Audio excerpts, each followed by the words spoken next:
शेतकरी मित्रांनो नमस्कार. ही आहे अनुष्का व्हरायटी आणि आता याला झाले 2.5 महिनेच्या जवळपास. तर माझ्याकडून मी पहिल्यांदा केल्यामुळं काही चुका झालेत.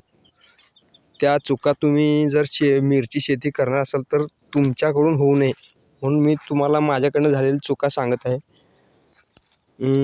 पहिली गोष्ट म्हणजे ही मल्चिंग 4 फुटी मल्चिंग आहे. तर 4 फुटी मल्चिंग घेऊ नका.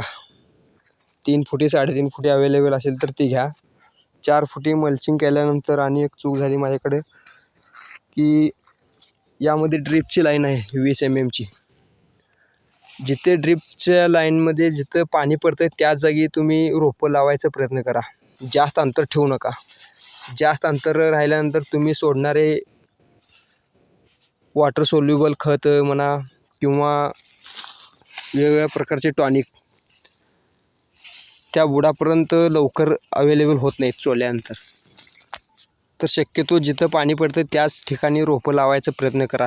आता इथे एक होल आहे ड्रिपची नळीला, इथं तुम्ही रोप लावायचा प्रयत्न करा. माझ्याकडून जास्त अंतर झालेलं आहे, ही दुसरी चूक आहे.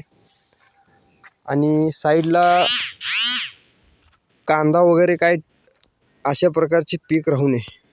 या साईडला कांदा आहे, कांद्यामध्ये पहिल्यांदाच थ्रिप्सचं प्रमाण जास्त असतं आणि त्यामुळे मिरचीमध्ये त्या थ्रिप्स येण्याची शक्यता आहे. माझ्यात तर भरपूर आले आहेत. हे बघा झाडं खूप फवारणी झाली, रिकवर होत नाहीत. एक झाडं चांगले आहेत, बाकीचे एक 50% थ्रिप्सच्या अटॅकमुळं डॅमेज झालेत झाडं. बाकीचे चांगले आहेत 50%. तर या चुका तुम्ही टाळा. अजून कुणाला काय माहिती असेल जास्ती तर तुम्ही कमेंटमध्ये सांगू शकता. धन्यवाद.